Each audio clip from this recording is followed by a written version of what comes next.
Salam sejahtera bagi kita semua. Pertama-tama, marilah kita sampaikan puji dan syukur kepada Tuhan Yang Maha Esa, karena di masa pandemi COVID-19 ini, kita masih diberikan kesehatan untuk melaksanakan proses belajar mengajar secara online atau daring di kampus Politeknik Teknologi Kimia Industri Medan. Nah, di sini kami dari kelompok 6 ingin mempresentasikan hasil diskusi kami mengenai final project yang ada di mata kuliah Praktek Oleokimia 2. Modul yang akan kami bahas pada presentasi kali ini adalah pembuatan tepung mokaf. Sebelum itu, kami akan memperkenalkan diri kami masing-masing. Nama saya Indah Artadiausi Hombing, NIM 1803062. Nama saya Eva Natalia Sirait, NIM 1803054. Nama saya Junanda Gracia Manik, NIM 1803069. Adapun outline yang akan kami bahas pada presentasi kali ini adalah yang pertama, pengertian tepung mokaf, yang kedua, proses pengolahan tepung mokaf, yang ketiga, keunggulan tepung mokaf, yang keempat, kelemahan tepung mokaf, yang kelima, faktor-faktor yang mempengaruhi pembuatan tepung mokaf, yang keenam, SNI tepung mokaf, dan yang ketujuh adalah kesimpulan. Sebelum kita mengetahui lebih dalam mengenai tepung mokaf, ada baiknya kita mengetahui terlebih dahulu apa itu tepung mokaf. Mokaf atau Modified Cassava Flour atau tepung ubi kayu termodifikasi merupakan salah satu produk pati termodifikasi yang telah banyak dimanfaatkan pada berbagai produk pangan yang diproduksi dengan memodifikasi sel ubi kayu secara fermentasi. Proses modifikasi pada produksi mokaf merupakan proses modifikasi secara biokimia, yaitu dengan menambahkan enzim atau mikroba penghasil enzim. Mikroba yang tumbuh pada proses fermentasi menghasilkan enzim pektinolitik dan selulolitik yang dapat menghancurkan dinding sel ubi kayu sehingga terjadi liberasi granula pati. Mikroba juga menghasilkan asam-asam organik, terutama asam laktat yang akan menyerap air dalam bahan, dan ketika bahan tersebut diolah akan dapat menghasilkan aroma dan cita rasa khas yang dapat menutupi aroma dan cita rasa ubi kayu yang cenderung tidak menyenangkan konsumen. Dalam proses pengolahan tepung mokaf, adapun alat yang digunakan 1. Parutan, 2. Baskom, 3. Timbangan, 4. Neraca digital, 5. Gelas ukur, 6. Toples, spinner, blender, ayakan, dan sendok kayu. Adapun bahan yang digunakan yakni ubi kayu, Yakult, ragi, aquades, aluminium foil, dan tisu. Selanjutnya, kita masuk ke tahap prosedur kerja. Langkah pertama, alat dan bahan disiapkan di atas meja praktikum. Kemudian, ubi dikupas dari kulitnya dan dibersihkan dengan air hingga bersih. Kemudian, ubi diparut menggunakan parutan hingga membentuk chip. Lalu, ubi ditimbang sebanyak 500 gram di timbangan dan hasil penimbangan dicatat. Setelah itu, ragi ditimbang sebanyak 0,5 gram di neraca digital menggunakan spatula dan kaca arloji yang hasil penimbangannya dicatat juga. Aquades dimasukkan ke dalam gelas ukur sebanyak 500 ml dan Yakult disiapkan sebanyak 2 botol. Ubi yang sudah ditimbang tadi dimasukkan ke dalam toples bertutup. Selanjutnya, aquades, Yakult, dan ragi juga ditambahkan ke dalam toples.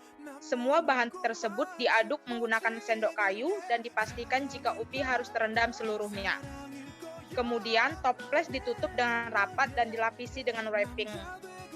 Toples dimasukkan ke dalam ruangan tertutup dan difermentasi selama 72 jam. Setelah 72 jam, ubi yang telah difermentasi tadi dihilangkan kadar airnya menggunakan mesin spinner. Mesin spinner ini bekerja dengan cara sentrifugal, yaitu ubi akan diputar dalam tabung spinner sehingga air akan keluar melalui lubang yang ada pada tabung spinner tersebut. Terakhir, ubi dimasukkan ke dalam tabung spinner dan ditutup. Selanjutnya, kabel dihubungkan ke sumber arus sehingga mesin spinner bekerja. Baskom diletakkan di bawah mesin spinner untuk menampung air yang berasal dari ubi tersebut. Setelah proses pemisahan ubi dengan airnya selesai, maka aluminium foil yang sudah dibentuk seperti nampan disiapkan sebagai wadah ubi. Ubi dimasukkan ke dalam aluminium foil dan dimasukkan ke dalam oven hingga benar-benar kering. Selanjutnya, ubi yang telah kering diblender sampai halus. Ubi yang telah diblender kemudian diayak untuk dipisahkan antara tepung halus dan tepung kasarnya. Lalu, masing-masing tepung halus dan tepung kasar ditimbang. Setelah semuanya selesai, semua alat yang dipakai dicuci dan dibilas dengan aquades lalu dikeringkan dengan tisu. Selanjutnya, kita akan membahas tentang keunggulan tepung mocaf. Adapun keunggulan tepung mocaf diantaranya 1. Memiliki kadar abu yang lebih rendah yaitu berkisar 0,4%. 2. Mengandung kalsium, fosfor, dan serat yang lebih tinggi daripada tepung terigu. Ketiga, mengandung fitoestrogen, suatu hormon yang berfungsi untuk mencegah menopause dini yang biasa terjadi pada kaum wanita. Keempat, warna lebih putih dan tekstur lebih halus. Kelima, elastisitas meningkat. Keenam, lebih mengembang saat digunakan sebagai bahan baku pembuatan olahan kue. Ketujuh, rendah gula, aman dikonsumsi oleh semua orang serta cocok bagi penderita diabetes, autis, dan celiac disease. Dan yang terakhir, sudah terdaftar di BPOM dan memiliki label halal dari MUI. Untuk selanjutnya, adapun kelemahan dari tepung mocaf. Yang pertama, tepung mocaf ini mempunyai kandungan protein yang lebih sedikit, yaitu sekitar 1,2%. Yang kedua, tepung mocaf tidak memiliki kandungan gluten, sehingga harus dibantu penggunaan telur atau dicampur dengan terigu. Nah, adapun faktor-faktor yang mempengaruhi pembuatan tepung mocaf. Yang pertama ada lama fermentasi, di mana semakin lama fermentasi, maka rendemen yang dihasilkan semakin meningkat. Karena semakin lama fermentasi, maka produksi enzim pektinolitik dan enzim selulolitik yang dapat menghancurkan dinding sel dari singkong semakin banyak. Karena terjadinya peningkatan jumlah starter atau bakteri Lactobacillus casei yang menghasilkan kedua enzim tersebut, sehingga terjadi peningkatan rendemen.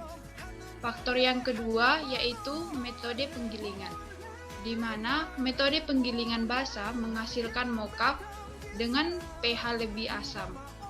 Nilai water holding capacity dan swelling power lebih rendah. Nilai sineresis yang lebih tinggi jika dibandingkan dengan mocaf yang dihasilkan dengan metode penggilingan kering. Faktor yang ketiga yaitu kadar abu, di mana semakin tinggi kadar abu, maka warna dari tepung akan semakin kuning atau cenderung kusam. Dengan berkurangnya kadar abu, maka tepung mocaf mempunyai warna yang lebih putih.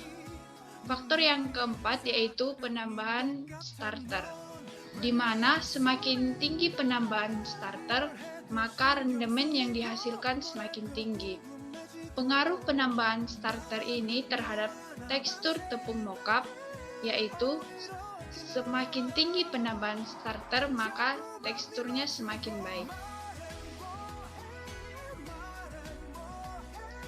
Nah, adapun dari SNI tepung mocaf, yaitu SNI nomor 7622 tahun 2011. Ini merupakan standar yang digunakan dari tepung mocaf. Di sini terdapat kriteria uji, satuan, dan persyaratan. Salah satunya yaitu kadar air, di mana persyaratan kadar air dari tepung mocaf yaitu maksimal 13%, kadar abunya maksimal 1,5%. Dan ini beberapa SNI dari tepung mocaf. Ini merupakan lanjutan dari SNI tepung mocaf, yaitu ada derajat putih, ada derajat asam, dan seterusnya.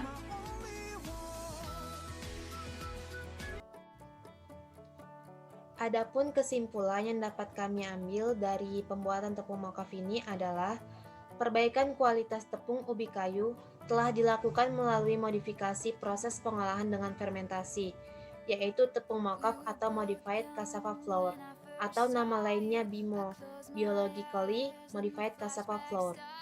Mocaf atau modified cassava flour merupakan salah satu produk pati termodifikasi yang telah banyak dimanfaatkan pada berbagai produk pangan yang diproduksi dengan memodifikasi sel ubi kayu secara fermentasi. Modifikasi diartikan sebagai perubahan struktur molekul yang dapat dilakukan dengan beberapa metode, baik secara fisik, kimia, maupun enzimatis. Proses modifikasi pada produksi mocaf merupakan proses modifikasi secara biokimia, yaitu dengan menambahkan enzim atau mikroba penghasil enzim.